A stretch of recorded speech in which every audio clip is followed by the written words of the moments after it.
السلام البنات، كي دايرين؟ لاباس عليكم؟ كنتمنىكم تكونوا بخير وعلى خير. اليوم ان شاء الله غادي نشاركوا معكم الخبز الفوكاشيا على شكل ساندويتش اللي كيجي رائع ولذيذ بزاف، سهل جدا في التحضير. خليكم معايا باش نتعرفوا على المقادير وطريقه التحضير. ولا عجبكم الفيديو ما تنساوش تشاركوه مع العائله والاصدقاء في مواقع التواصل الاجتماعي.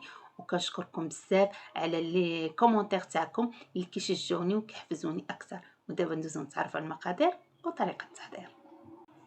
بالنسبه للمقادير تاع العجين غادي نحتاجو 3 الكيسان تاع الدقيق اللي غربناه من قبل، الماء دافي لجمع العجين، ربع ملعقه صغيره تاع سنيده، الملح بطبيعه الحال حسب الذوق، وعندنا ملعقه كبيره ديال الخميره فوريه، وربع كاس ديال زيت الزيتون.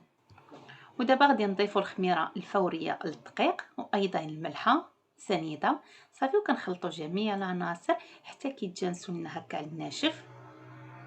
ومباشرة غادي نبداو نضيفو الماء بالتدريج. بالنسبة للكمية تاع الماء دائما كتبقى على حسب النوعية تاع الدقيق، كيف ما كنقولوا دائما بان كاين الدقيق اللي كيشرب وكاين اللي لا. صافي، كنستمر بنفس الطريقة، كنضيف الماء بالتدريج حتى كيتجمع لينا العجين. ما خاصوش يجينا قاصح وفي نفس الوقت ما يجيناش خفيف بزاف وكيلتصق لينا باليدين. ها هو تجمع لينا العجين كيف ما كتلاحظوا معايا راه كيجي خفيف. صافي، ومباشره دابا غادي نضيفوا ربع كاس ديال زيت الزيتون. واخا كتبان لكم الكميه راها كثيره ولكن صدقوني راه كيجي زوين. كنستمروا غير هكا بنفس الطريقه، كنبداو ندخلوا ديك زيت الزيتون في العجين تاعنا حتى كيشربوا لينا كيف ما كتشوفوا معايا بهذه الطريقه هذه. صافي، كنستمروا بنفس الطريقه حتى كنتاكدوا بان العجين تاعنا راه شرب مزيان ديك زيت الزيتون. صافي، دابا غادي نكتفيو بهذا القدر هذا. وكيف ما كتلاحظوا معايا العجين تاعنا كيجي رطب. صافي، غادي نوضعو هكا في اناء، غادي ندهنوه من الفوق، ومباشره غادي ناخذ البلاستيك غذائي، غادي نغطيه ونخليوه على جنب حتى كيختمر ويضاعف الحجم تاعو. يمكن ايضا نوضعوه في شي بلاصه تكون دافيه باش يختمر لينا بسرعه.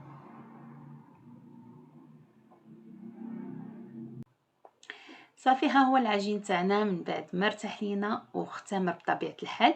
كنحيدوا ليه البلاستيك الغذائي، كنخويو منه البرد، ومباشره غادي نحطوه فوق سطح العمل.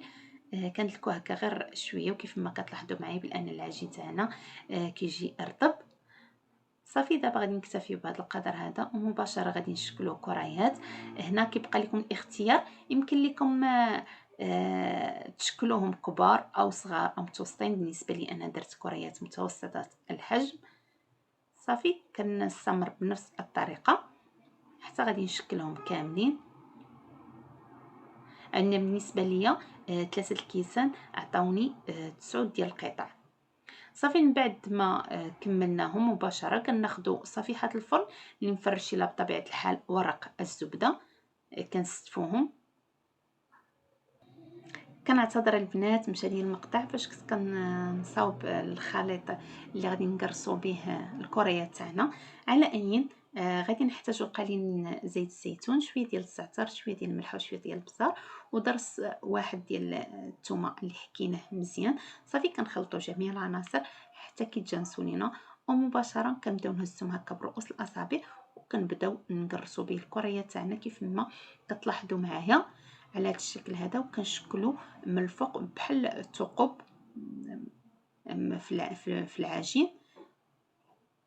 صافي، وكندخلوا داك الخليط مزيان في الكريات كيف ما كتلاحظوا معايا. صافي، غنكتفيو بهذا القدر هذا. بالنسبه للتزيين غادي نحتاجو الزيتون خضر وايضا كحل، طوماط سوريز، وشرائح ديال البصله اللي قطعناها رقيقه، ومن الافضل تكون بيضه. صافي، وكناخذوا هكا طوماط سوريز وكنبداو نزينوهم من الفوق بشكل عشوائي. وايضا غادي نضيفوا شرائح ديال البصله على هذا الشكل هذا. وايضا غادي نضيفوا الزيتون، كيجيو رائعين في المنظر. صافي. وكنوضعوا هكا الزيتون بشكل عشوائي ايضا. صافي كنستمر بنفس الطريقه حتى غادي نزينوهم كاملين.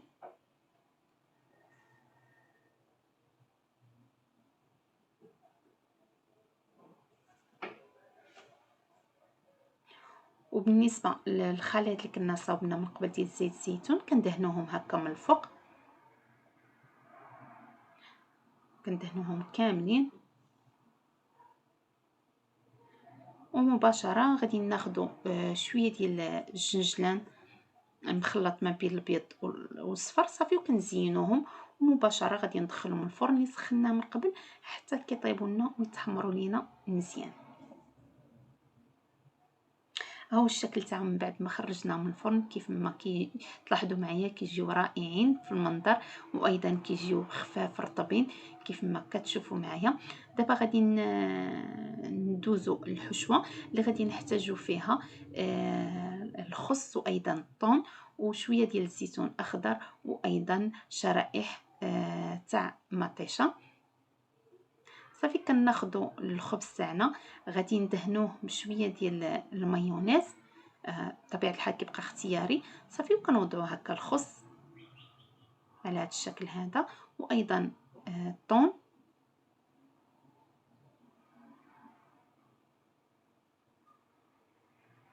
وشرائح تاع الطماطم والزيتون. صافي وكنوضعوهم هكا على جنب كيف ما كتلاحظوا معايا راه كيجيو رائعين.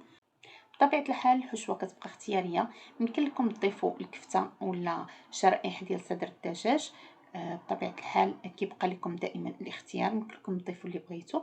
صافي وكنستمر بنفس الطريقه.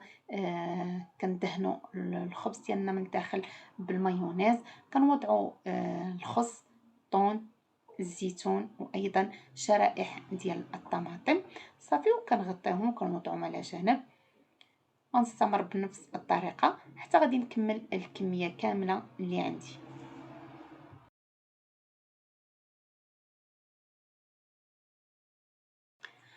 ها هو الشكل النهائي تاع الخبز الفوكاشيا. كيف ما كتلاحظوا معايا كيجيو رائعين في المنظر، ايضا في المذاق كيجيو روعه، كيجيو لذاذ بزاف. هي فكره نعطيوها ايضا للوليدات يدوها معاهم في المدرسه على شكل ساندويش او ياكلوهم غير هكاك بوحدهم. كيجيو رائعين ولذاذ بزاف. اكيد الا جربتوهم غيعجبوكم ويوليو معتمدين عندكم. الوصفة تاع اليوم كنتمنى تكون نالت الاعجاب تاعكم. الا كنتو اول مره تشوفوني ما تنساوش تشتركوا في القناه، ضغطوا على الجرس باش توصلوا دائما بالجديد. كنضرب لكم موعد جديد ووصفه جديده مع ديليس ادري، وكنقول لكم الى اللقاء.